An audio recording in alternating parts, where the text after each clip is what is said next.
Good afternoon and welcome. This is Spotlight Africa. We're coming to you from Uyo, the Akwa Ibom State capital. UIMM is my name. Good afternoon. Today on Spotlight Africa, DR Congo's president outlines preconditions for a national dialogue. Zuma Foundation rejects Epstein link as smear campaign. Mozambique floods cuts off communities as United Nations agencies struggle to respond. Nigerian army announces the death of Boko Haram commander Abu Khalid. In other news, Ghana suspends citizenship process for people of African descent. We'll bring you the details of these stories in a moment. Stay with us.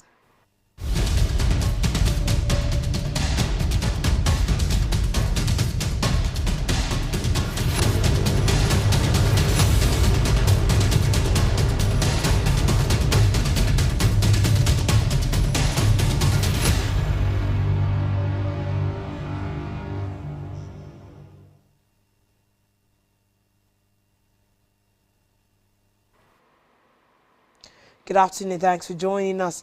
Today on Spotlight Africa, we head first to Congo, where President Felix Tshisekedi has reaffirmed his commitment to inclusive and peaceful dialogue between all people in the Democratic Republic of Congo. In an address to the diplomatic corps in Kinshasa, he said national unity was more than a fundamental requirement. His comments come as fighting continues in the east of the country between the army and the Rwandan-backed M23 rebels. Called for by part of the opposition, the idea of an inter-Congolese national dialogue has also been promoted by Angolan President João Lourenço in recent weeks. Tshisekedi, however, set out conditions for it to take place, including that the process must take place on home soil and under institutional control.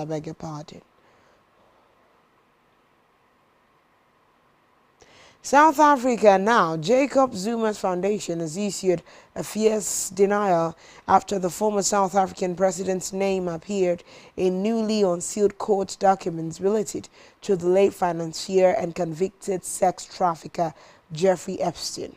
An email from 2010 purportedly involving Epstein's associate, Mark Lloyd, discusses arranging a dinner at a London hotel for then-President Zuma.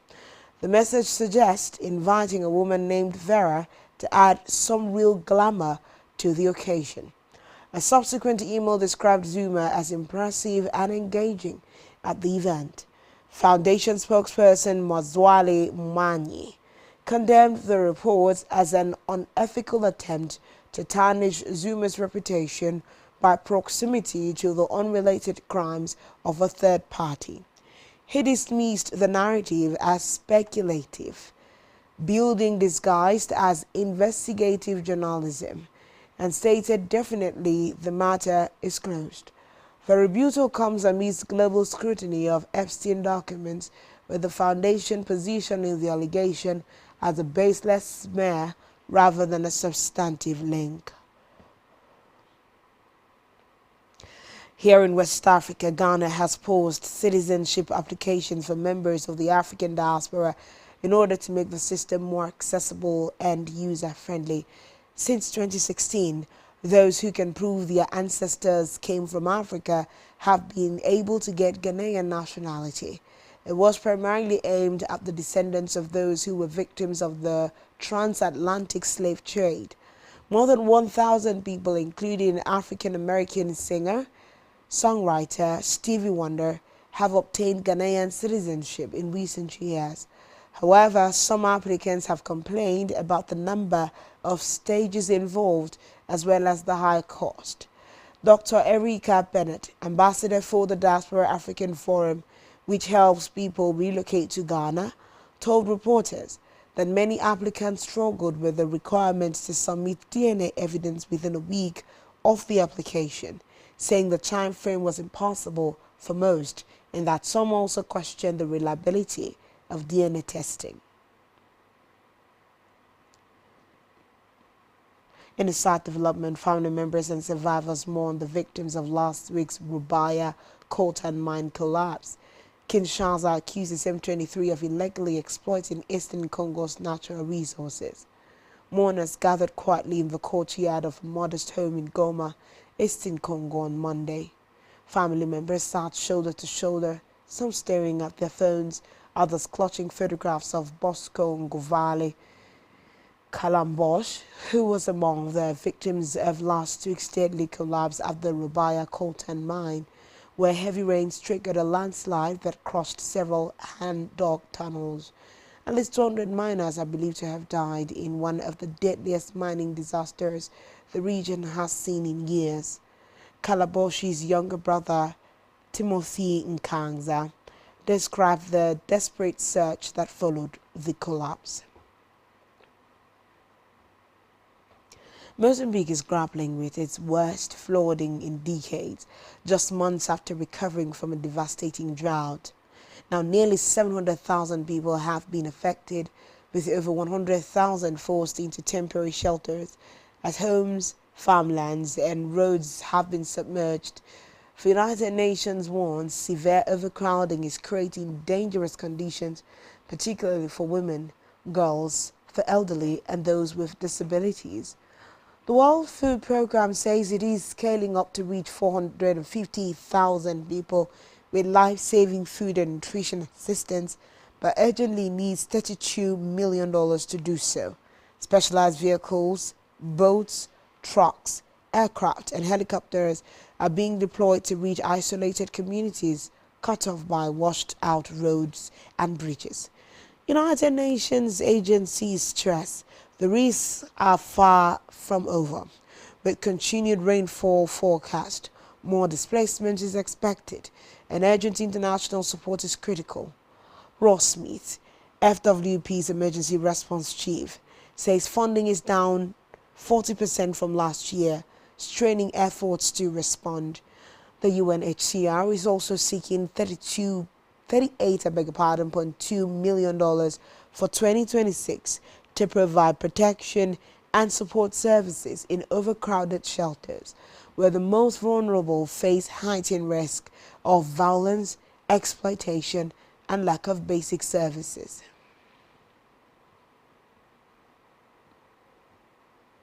Over now to Mali, where days after at least 15 people were killed in a deadly attack on a fuel tanker convoy in western Mali, based on local sources. Authorities are putting the blame on jihadists. The assaults came amid months-long fuel blockade that had only recently begun to ease.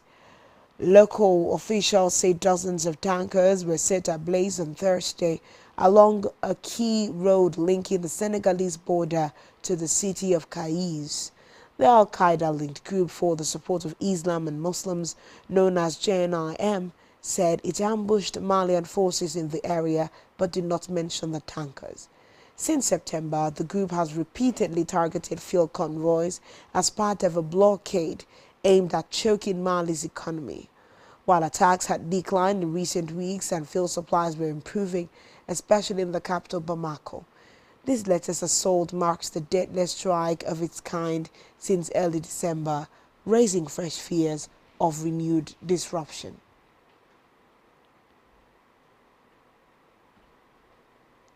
Nigeria charges 9 over 2025 Yelwata massacre that killed 150.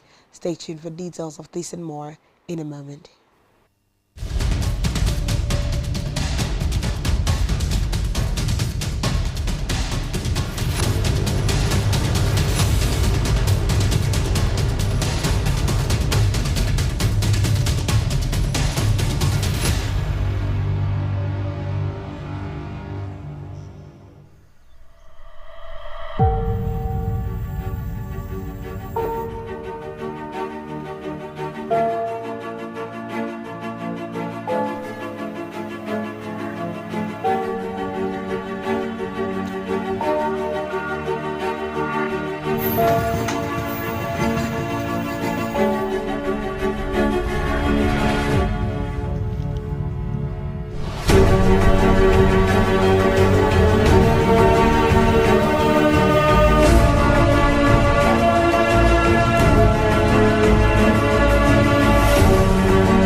Welcome back and thanks for staying tuned. It's still Spotlight Africa. We're bringing you more stories on the continent. Now over to Kenya, where a family is seeking answers and support to repatriate the body of their 29-year-old relative who was killed in Ukraine while fighting for Russia. Clinton Nyapara Mogisa, 29, initially left Kenya for a job in Qatar in 2024, but later told his relatives that he was traveling to Russia. On Saturday, Ukrainian authorities reported that he had died in a so-called meat assault, one involving high casualty numbers in Donetsk, eastern Ukraine, after being recruited in Qatar. They said the Russians did not evacuate his body and he was carrying the passports of 2 other Kenyans. His death comes amid growing concerns about Kenyans being recruited to fight in the war in Ukraine. Vincent Okemwa, Mogesa's cousin, said they did not believe it when they were informed of his death. He said the news was first relayed to Mogesa's brother by a colleague who had a relative in Russia before it was made public. He told the newsman that Mogesa had notified them when he moved to Russia from Qatar, and they were in communication during his training there for 3 weeks. They had, however, not heard from him after the training, and the last time they had spoken was on the 28th of October. Back here in Nigeria, armed forces said that a key commander of the Islamist organization Boko Haram was killed in a night raid by the armed forces in Borno State. Abu Khalid was one of the key figures in the Islamist terrorist group Boko Haram, which operates mainly in Nigeria's north. The commander, reportedly the second in command for the group's logistics and operations in Sambisa Forest in Borno State, was killed by a recent Nigerian military operation in the area, according to a statement by the armed forces. Aside from Abu Khalid, 10 Boko Haram militants also died during the raid. No casualties were reported on the side of the Nigerian military. The commander's death is one of the rare successes of the Nigerian armed forces, which have been struggling to contain rising levels of violence in the country in the past months. The military is battling on 2 fronts, trying to rein in both Islamist terrorist groups like Boko Haram or its branch ISWAP, as well as armed gangs that kidnap locals and ask for ransom payments.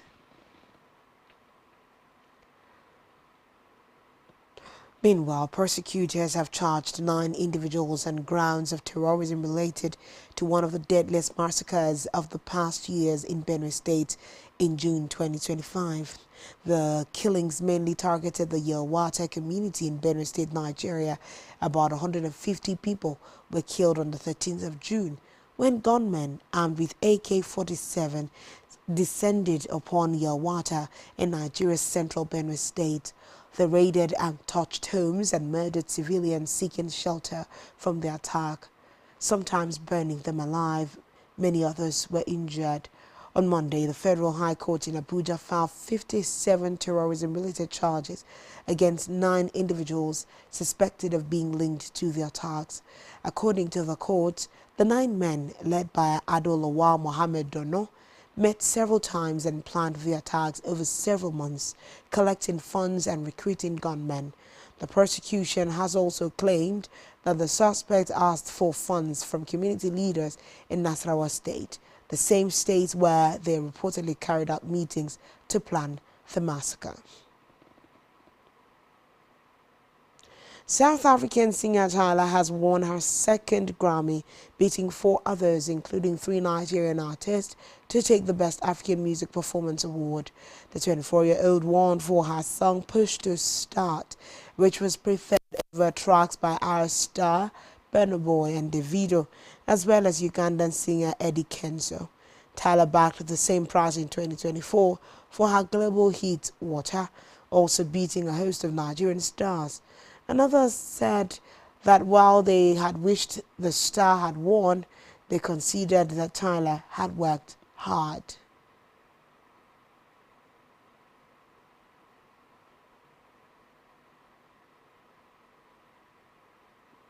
And these are all the stories we're able to bring to you at this time on Spotlight Africa, looking at events and incidents all around the continent.